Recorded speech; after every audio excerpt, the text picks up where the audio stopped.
반갑습니다. 드사랑교회 성도님 한 분 한 분 2023년 새해에 복 많이 받으시면 좋겠습니다.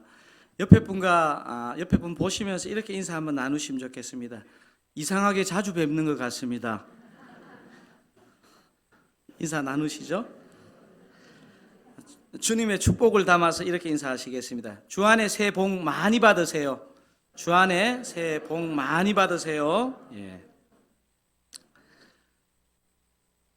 지나온 시간을 돌아보면 누구나 한 번쯤은 후회되는 말이나 일이 기억날 것입니다. 아무리 힘들었어도 그 말은 하지 말았어야 했는데 하는 후회가 남는 일이 저에게도 있습니다.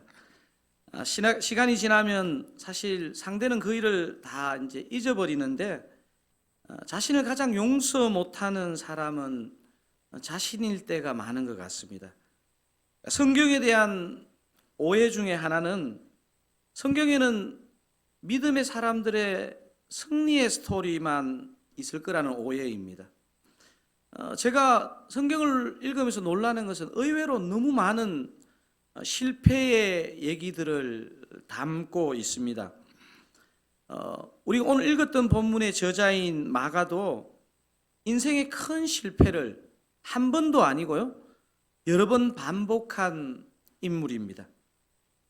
오늘 마가가 누구이고 왜 마가복음을 썼는지를 살펴보기 전에 마가복음이 어떤 책인지를 잠깐만 여러분과 나누고 싶습니다. 성경 사복음서 중에서 가장 먼저 적힌 복음서는 뭘까요? 이미 힌트를 다 드렸는데요. 마태복음이 아니고 마가복음이죠.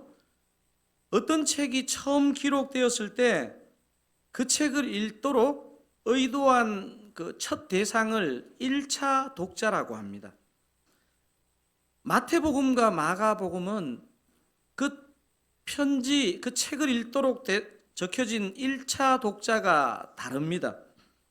마태복음은 이스라엘 땅에 살던 유대인 기독교인이 1차 독자였다면 마가복음의 1차 독자는 로마 제국에 흩어져 살던 이방인 기독교인들이었다고 볼 수 있습니다. 1차 독자가 다르다는 것은 기록 목적이 또 다르겠죠. 그러니까 마태복음은 신약의 복음과 구약의 율법 사이에 혼란을 겪던 유대인들에게 구약이 예언한 메시아가 바로 예수님인 것을 알리기 위해서, 그래서 왕으로 오신 메시아를 강조하는 책이 마태복음입니다. 반면에 마가복음은 그 당시에 네로 황제의 핍박으로 고난당하는 이방인 기독교인들을 위로하고 소망 가운데 믿음으로 살도록 돕기 위해서 예수님의 모습 속에 고난의 종 예수 그리스도를 강조하는 책이 마가복음입니다. 즉 마태복음은 유대인들에게 왕으로 오신 메시아를 강조하는 복음서라면 마가복음은 로마 제국의 핍박 가운데 있는 이방인들에게 고난의 종 예수 그리스도를 강조하는 복음서입니다. 그래서 마가복음에는 다른 복음서와 다른 몇 가지 특징이 있습니다. 제가 오늘 그것을 몇 가지 소개할 텐데요. 자, 마가복음의 몇 가지 특징, 제가 1 하면 여러분 내용을 한번 생각하시면서 한번 읽어주시면 감사하겠습니다. 1. 마가복음에서는 종으로서의 예수님의 가르치심보다는 행적을 강조하는 책입니다.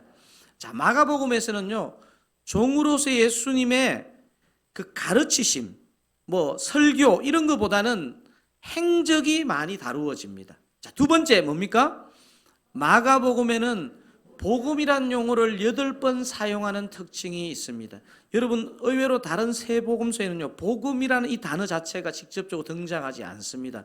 그런데 마가복음에는 8번 복음이라는 단어를 사용하고 있습니다. 3. 마가복음에는 예수님의 이적에 집중하는 책입니다. 1번하고 연결이 되겠죠? 자, 이 네 번째 이유가 여러분이 가장 좋아하실 만한 이유인데요. 큰 소리로 한번 읽겠습니다. 마가복음은 가장 짧은 복음서이고 가장 최초의 복음서입니다. 은혜를 안 받으시네요? 제가 누군가가 성경을 잘 모르는 사람이 목사님, 제가 성경을 읽고 싶은데 제일 먼저 뭐를 읽으면 좋겠습니까 할 때요, 저는 10중 8구 마가복음을 읽으세요 이렇게 얘기합니다. 왜냐하면요, 짧기 때문에. 짧으면서도 아주 중요한 핵심적인 내용을 다루고 있는 책이기 때문에 그렇습니다. 다섯 번째, 마가복음의 마지막 다섯 번째 특징은 뭡니까? 마가복음에는 애용어 네 단어가 있습니다. 마가복음에서 반복적으로 많이 사용되는 네 단어가 뭐냐 하면 41번 사용한 어떤 단어가 있습니까? 곧. 여러분 마가복음을 읽으면서 약간 쫓기는 듯한 느낌을 받았다면요, 마가복음을 의도대로 읽는 겁니다. 곧 이게 41번이나 사용되고 있습니다. 그리고 또 어떤 애용어가 많이 사용됩니까? 28번 다시라는 단어가 사용됩니다. 다시. 이것도 생각해 보면요, 이 마가의 삶의 이력이 저 단어 속에 많이 들어 있습니다. 세 번째 단어가 뭐냐면 19번 사용된 바다라는 단어입니다. 바다. 그리고 마지막 8번 아까 전에 사용된 단어가 앞에 나왔던 것처럼 복음이라는 단어입니다. 자, 이걸 어떻게 외우면 될까요? 곧다 바보 이렇게 외우시면 됩니다. 목사님 곧다 바 복인데요 이렇게 따지시면 곤란합니다. 이제 마가복음의 저자이자 오늘 그 설교의 주인공인 마가가 어떤 인물인지를 한번 여러분과 살펴보고 싶습니다. 우리가 네 가지 복음서를 읽을 때 가져야 할 균형이 있습니다. 네 가지 복음서는 각각 다른 책이지만요, 한 저자, 한 성령님이 적은 통일성을 가진 책이라는 것을 기억하셔야 됩니다. 네 명의 저자가 썼지만 성경 복음은 한 책이다, 이게 중요합니다. 한 책. 그래서 여러분 더 바이블입니다. 더 바이블. 그럼 이 통일성만 있느냐? 네 권의 책이 각각의 특징, 다양성을 갖고 있다는 것입니다. 여러분 이런 생각 안 해보셨습니까? 그냥 한 복음서만 적으면 되는데 왜 네 복음서를 주님은 우리에게 주셨느냐? 동일한 어떤 의도를 갖고 있지만 각각의 저자에 따른 다양성을 따라서 복음을 표현해 내고 있다는 사실입니다. 그래서 각각의 복음서에는 각 인간 저자의 특징이 분명하게 녹아져 있습니다. 저는요, 예전에 이렇게 이 그리스도와의 연합을 잘못 생각했을 때는 그리스도와의 연합이 이루어지면 나는 다 없어지고 그냥 예수만 나타나는 건 줄 알았는데 그게 아니고요, 진짜 그리스도와의 연합이 이루어지면요, 내가 나답게 살아납니다.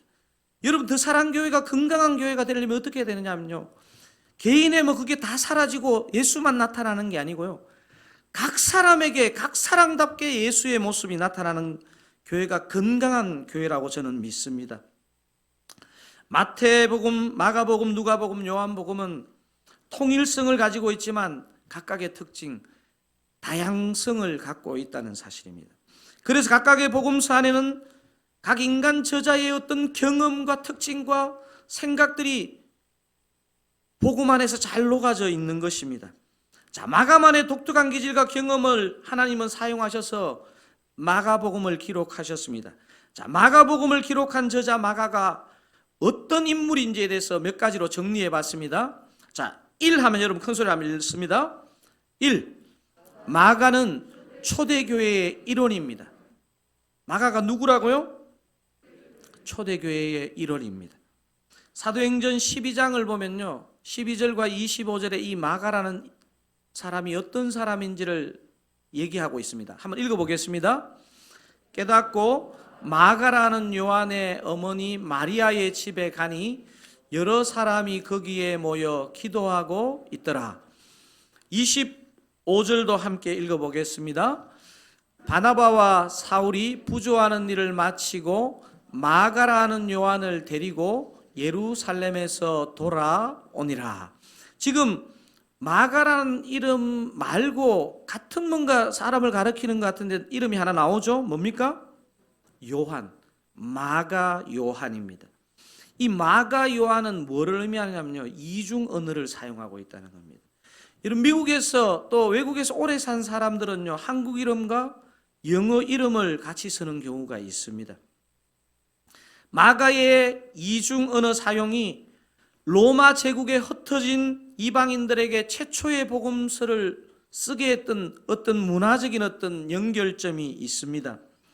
자, 마가복음을 기록한 저자 마가는 첫 번째 어떤 인물이었다고요? 초대교회의 일원이었습니다. 자, 두 번째, 이것도 굉장히 중요한 부분인데요. 한번 이해하면 큰 소리 읽겠습니다. 이 마가는 예수님의 죽음과 부활을 직접 목격한 사람입니다. 여러분, 굉장히 중요한 말입니다. 마가는 예수님의 죽음에 대해서 특별히 많은 묵상을 한 것 같습니다. 그래서 여러분, 마가복음을 읽어보면요, 다른 복음서와 달리 그 마가복음 분량의 3분의 1이 예수님의 죽음을 다루고 있습니다. 그래서 마가복음 전체 핵심 단어는 고난의 종 예수 그리스도입니다. 고난의 종. 여러분, 마가복음을 한 절만 딱 요약하면 몇 장 몇 절일까요? 내니 두려워 마십시오. 친절한 선웅 씨가 자막으로 준비했습니다. 마가복음 10장 45절을 준비했습니다. 여러분, 아마 외우시는 분들도 많을 거예요. 이게 마가복음을 꽉 이렇게 압축해서 한 절로 요약하면 이겁니다. 한번 읽어보겠습니다. 인자가 온 것은 섬김을 받으려 함이 아니라 도리어 섬기려 하고 자기 목숨을 많은 사람의 대속물로 주려 함이니라. 이렇게 죽음과 부활을 경험하면서 마가는 예수 그리스도, 고난받는 예수 그리스도, 섬기는 예수 그리스도를 강조했습니다. 자, 세 번째, 마가는 어떤 인물인지 굉장히 중요한 내용을 담고 있습니다. 3.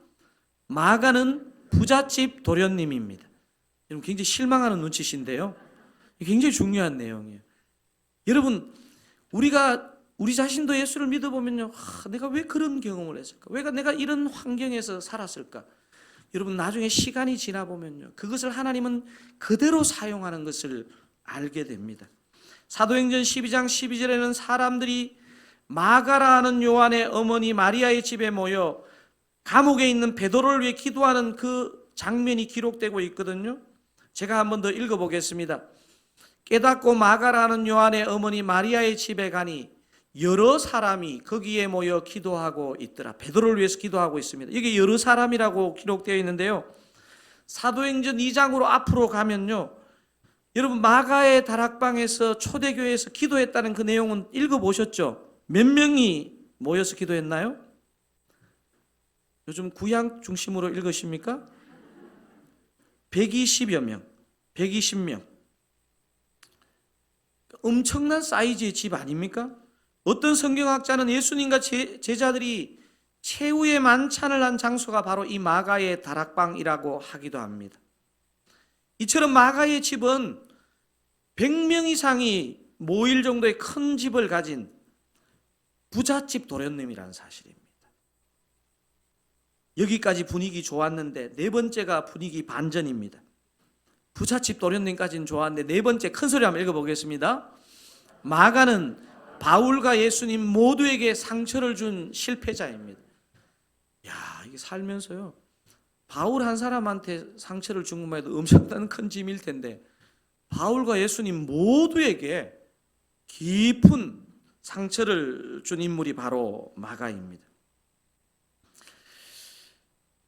마가가 부잣집 도련님이라는 이 사실이요, 그가 아마 바울을 따르고 예수를 따르는데 아주 어려운 요소로 작용한 것 같습니다. 여러분들도 아시는 것처럼 바울이 1차 선교 여행을 떠날 때 바나바뿐만 아니라 마가 요한도 데려가는 내용을 성경은 기록하고 있습니다. 여러분, 사도행전 13장 5절에 보면 바울이 누구를 데려갔는지가, 1차 선교 여행에 누구를 데려갔는지가 기록되고 있습니다. 한번 읽어보겠습니다. 살라미에 이르러 하나님의 말씀을 유대인의 여러 회당에서 전할새 요한을 수행원으로 두었더라. 여기서 지금 이 요한은 누구겠습니까? 마가 요한을 말합니다. 지금 수행원이라고 기록되어 있네요. 수행원이 뭐죠? 이게 영어 성경에는 아주 쉽게 이렇게 표현되어 있습니다. 헬퍼라고, 헬퍼. 우리 지금 이 시대에 해외 단기 선교 일주일도 힘든데 바울과 함께 목숨을 건 이 선교 여정이 얼마나 어려웠겠습니까? 부잣집 도련님으로 곱게 자란 마가는 1차 선교 여행 도중에 선교팀을 이탈해 집으로 돌아가게 됩니다. 사도행전 13장이 그것을 기록하고 있는데 우리 같이 한번 확인해 보겠습니다. 사도행전 13장 13절입니다.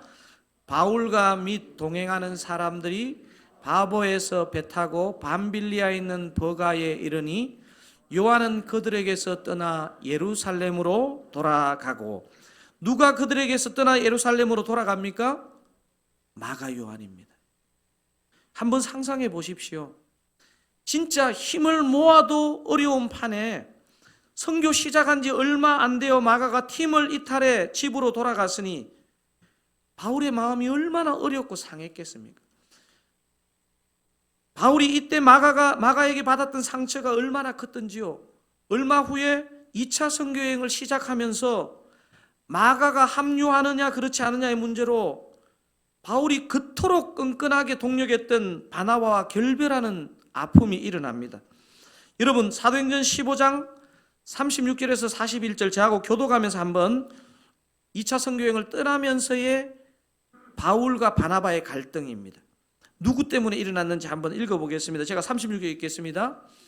며칠 후에 바울이 바나바들어 말하되 우리가 주의 말씀을 전한 각 성으로 다시 가서 형제들이 어떠한가 방문하자 하고, 37절 바나바는 마가라는 요한도 데리고 가고자 하나 바울은 밤빌리아에서 자기들을 떠나 함께 일하러 가지 아니한 자를 데리고 가는 것이 옳지 않다 하여 서로 심히 다투어 피차 갈랐으니 바나바는 마가를 데리고 배 타고 구브로로 가고 바울은 실라를 택한 후에 형제들에게 주의 은혜의 부탁함을 받고 떠나 수리아와 길리기아로 다니며 교회들을 견고하게 하니라.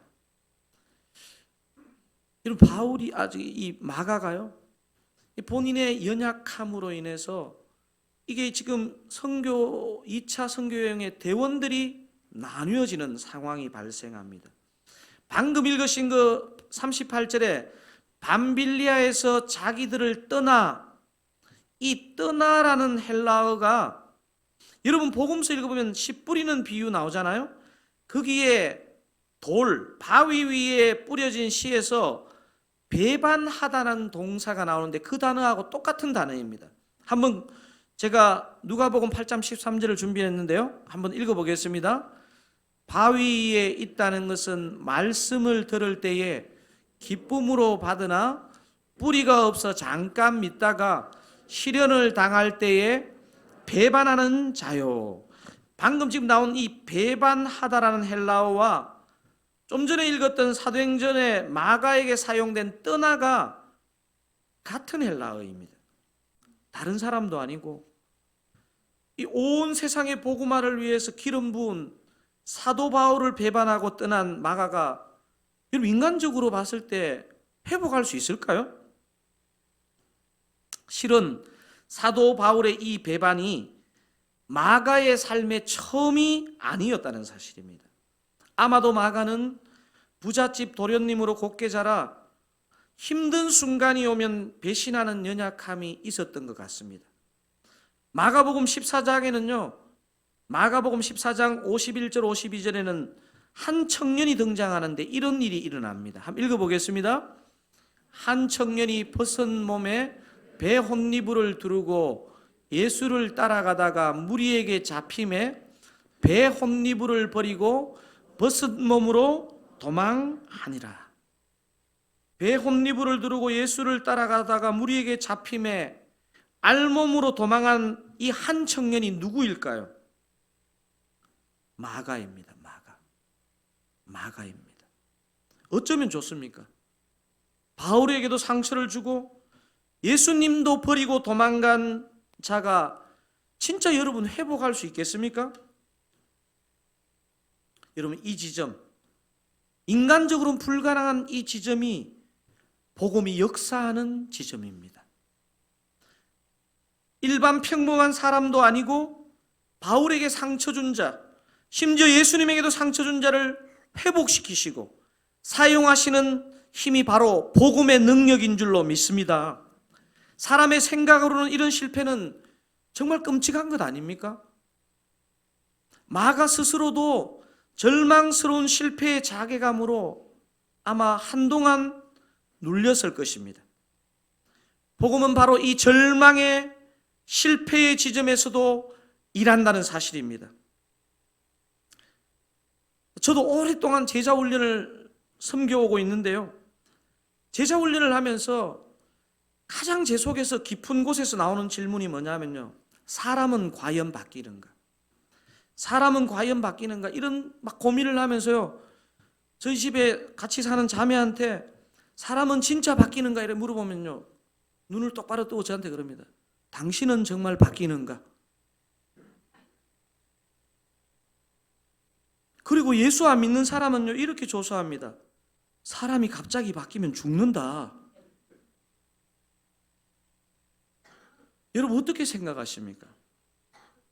일반적으로 보편적으로 사람은 잘 바뀌지 않는 것이 사실인 것 같습니다. 하지만요, 복음은 바뀌지 않는 사람을 바꾸는 능력이 있는 줄로 믿습니다. 그래서 우리는 매일 다시 복음 앞에 서야 하는 것입니다.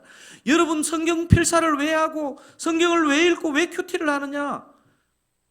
신앙생활 오래 하면 이 정도는 해야죠. 이것 때문에 하는 게 아니고요. 진짜 복음 앞에 설 때 사람은 바뀌기 때문에 그렇습니다. 아멘입니까? 이 실패자 마가가 진짜 변화되었을까요? 바울이 마가를 2차 선교여행에서 안 데려가고 그 이후 둘의 관계가 과연 진짜 회복이 되었을까요? 저는 이것을 찾아보는 것이 너무 기쁩니다.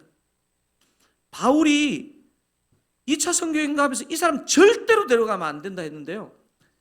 자신의 후에선 편지들을 읽어보면요. 마가를 어떻게 얘기하는지가 궁금하지 않습니까? 한번 확인해 보도록 하겠습니다. 여러분 빌레몬서 1장 24절을 한번 읽어보도록 하겠습니다.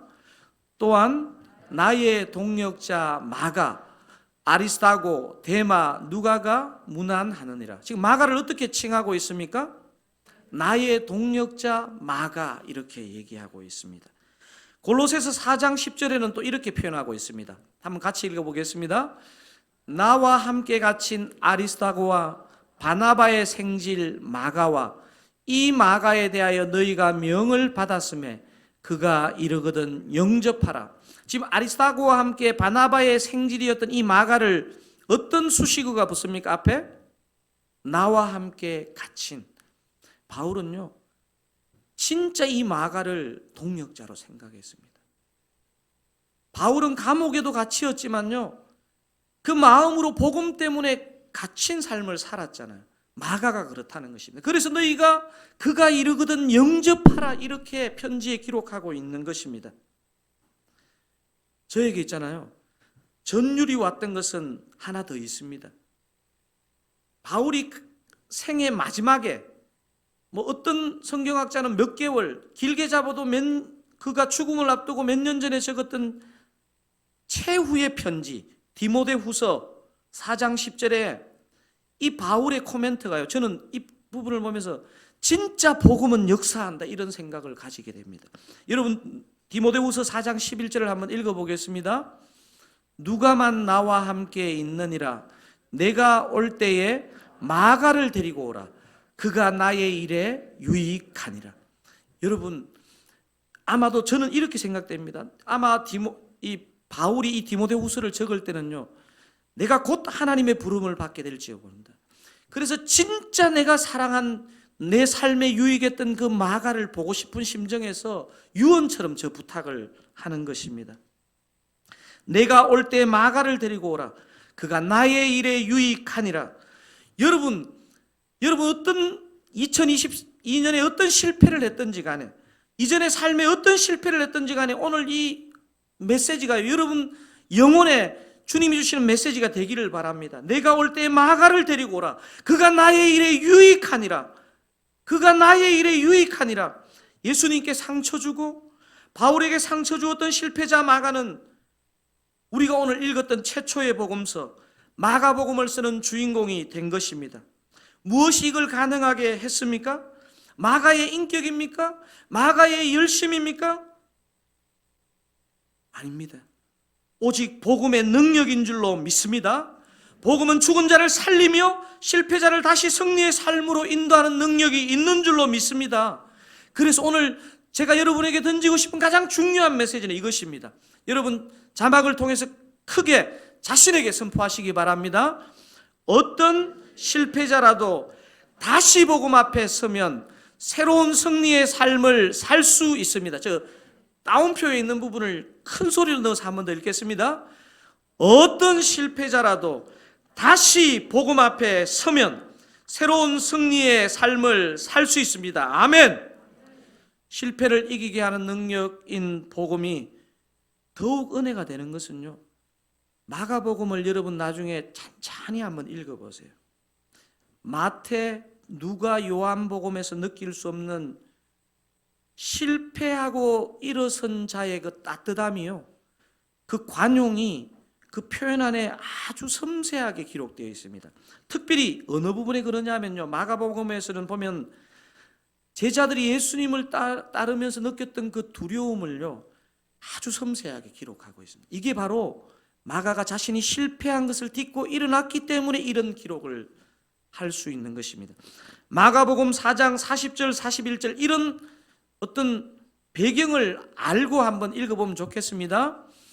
이에 제자들에게 이르시되 어찌하여 이렇게 무서워하느냐, 너희가 어찌 믿음이 없느냐 하시니 그들이 심히 두려워하여 서로 말하되 그가 누구이기에 바람과 바다도 순종하는가 하였더라. 그들이 심히 두려워하여, 이것은 마가가 자신도 실패의 선잔을 맛보았기 때문에 표현하고 있는 것입니다. 복음의 능력으로 회복을 경험했기 때문에 실패하는 자를 비판하거나 정죄하는 것이 아니라 정말 따뜻한 시선으로 품어내고 있는 것을 이 마가복음은 기록하고 있는 것입니다. 실패는 분명 상처이지만 은혜로 다루어지면 다른 사람을 포용하고 이해하는 놀라운 능력이 되는 것입니다. 사랑하는 드사랑교회 성도님 여러분, 오늘 마가의 모습과 마가복음의 조금 전에 이 관용의 어조를 보면서 어떤 마음이 드십니까? 혹시 여러분 마음에 여전히 실패의 그림자가 여러분 마음속에 남아있고 작동하고 있습니까? 다른 사람은 이미 정죄도 하지 않고 있는데 스스로 올가매는 자괴감이 여전히 여러분 가운데 작동하고 있지는 않습니까? 2023년이 밝았는데도 여전히 내 삶의 실패와 그 자괴감이 나를 누르고 있지는 않습니까? 여러분, 이 지점에서 여러분 직면하셔야 됩니다. 우리의 인격, 우리의 열심으로는 절대로 변화되지 않습니다. 이제 우리는 정말 마가처럼 다시 복음 앞에 설 때입니다. 복음은 능력인 줄로 믿습니다. 복음은 오늘도 능력입니다. 오늘도 붙잡는 자에게 능력인 줄로 믿습니다. 복음 앞에 다시 서는 자마다 실패의 두려움이 승리의 기대감으로 바뀔 줄 믿습니다. 복음 앞에 다시 서는 자마다 실패의 상처가 승리의 관용으로 바뀔 줄 믿습니다. 사랑하는 사랑교회 성도님 여러분, 2023년 한 해 매주일, 아니 매일 능력의 복음 앞에 서심으로 실패의 한숨이 승리의 찬양으로 바뀌시기를 우리 주님의 이름으로 축원드립니다.